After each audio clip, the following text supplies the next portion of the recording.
Today, I have the unique privilege of unfolding to you a fascinating mixture of persons and events interwoven into my life. I spent my childhood in a closely knit, happy atmosphere of my family. It was a simple Catholic upbringing at home, and the influence of my deeply spiritual mother shaped my personality. The determining mold of my early life was the decision of my parents that each of their children should be well educated. They were particular about family prayers, sacramental life, and involvement in the church activities. They laid great stress on being contented with what we have, hard work, honesty, and simple living. I was educated in a convent school. Being in touch with sisters in the school and fathers in the church, who sometimes spoke to us about vocation to religious life, I felt the desire to become a religious. My sense of unworthiness overpowered me sometimes.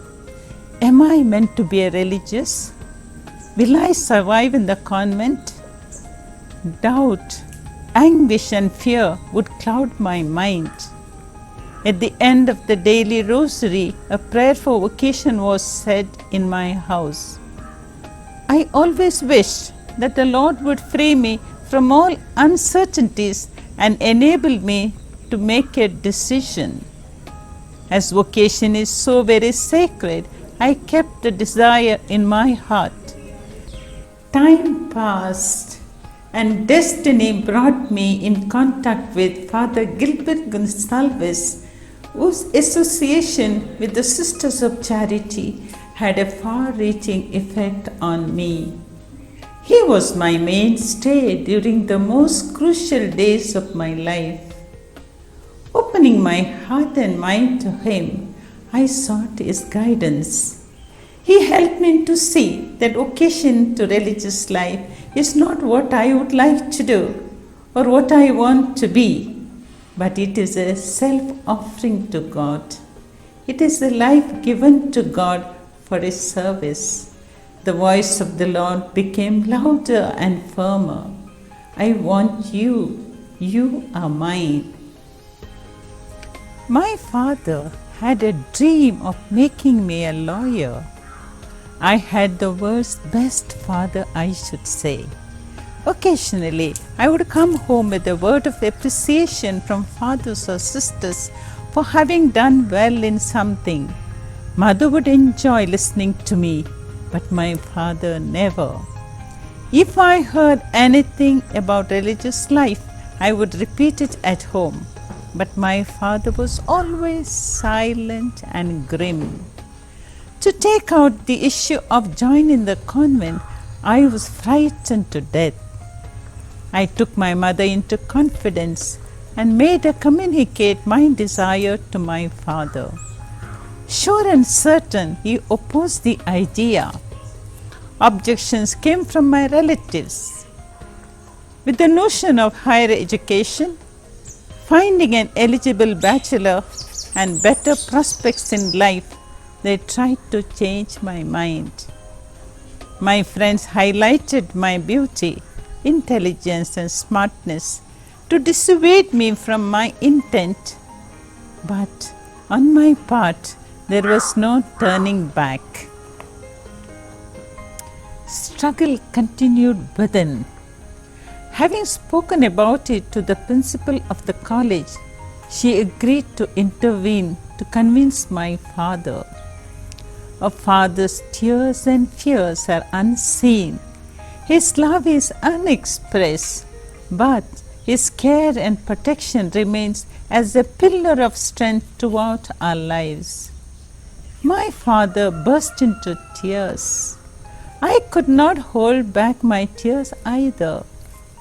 This is the first time that I saw my father weeping, sobbing, inconsolable. With the deep pain of parting, he consented. A father holds his daughter's hand for a short while, but he holds her in his heart forever. At the age of 18, I decided to leave my home. Going through the various stages of formation is the foundation for the rest of my life. That portion of my life which was tried and tested, subjected to many trials, is not a waste. All of those which seemed to militate against life were worked together into a new form and made me a person for Jesus. It dawned on me as never before that I embody Jesus Christ, my true strength, the only strength that really mattered in the end. One day came a terrific news. My father was very sick. A feeling that I might be the cause of his illness started eating up the very vitals of my being. I almost challenged the Lord. If you want me to follow you, you must cure my father. After a few days, he recovered.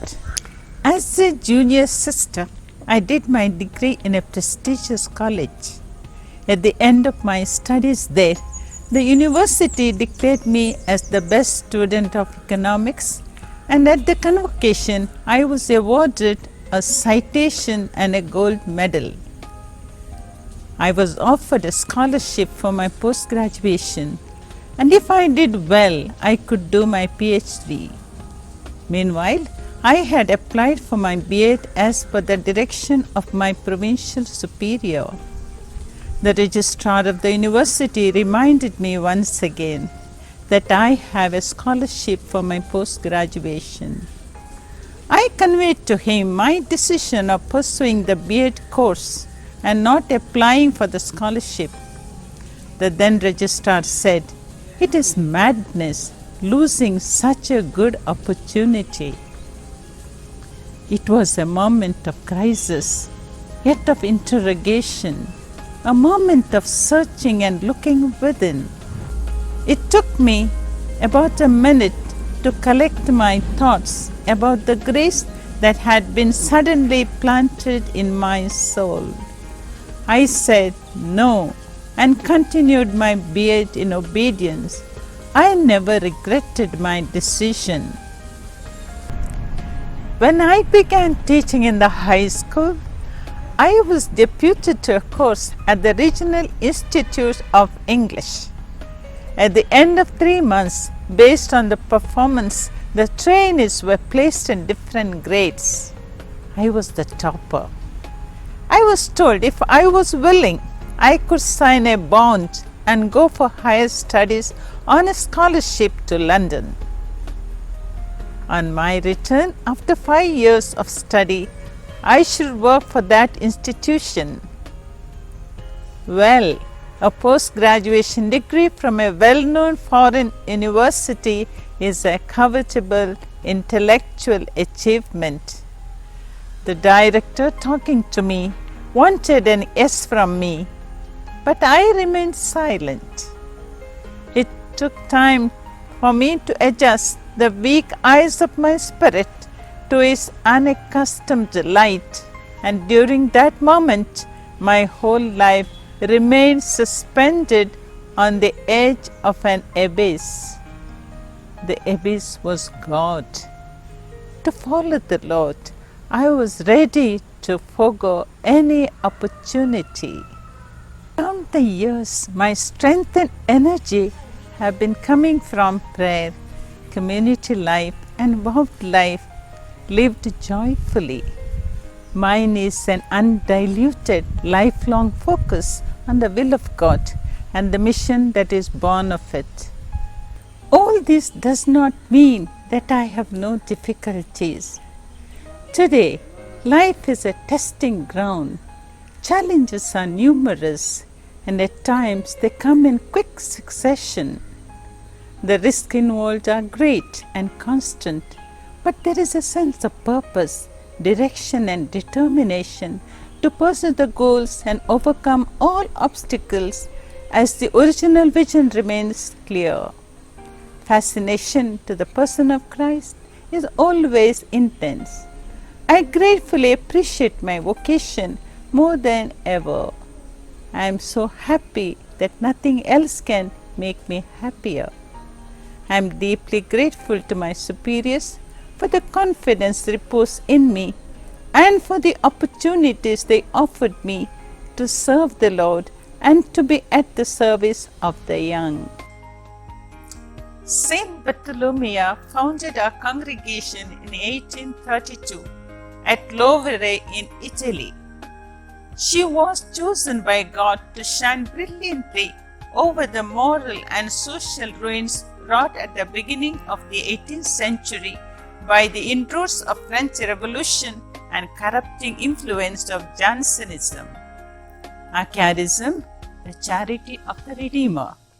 Our mission, to show forth the tender, compassionate love of the Father to humanity.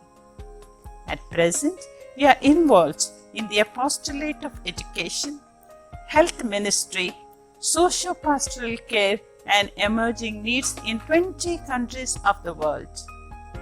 Wherever there are sufferings, distress and tears to be wiped, there you see the sisters of charity. In fact, the poor, the needy, the underprivileged, the marginalized, and the sisters of charity are inseparable. Poorer they are, the better the chance for them to come to our institutions. Dear young boys and girls, as the Lord called me, He calls you too. It is so beautiful to serve the Lord and be at the service of our brothers and sisters. Come and join hands with us, and let us serve the least and the lost of the society.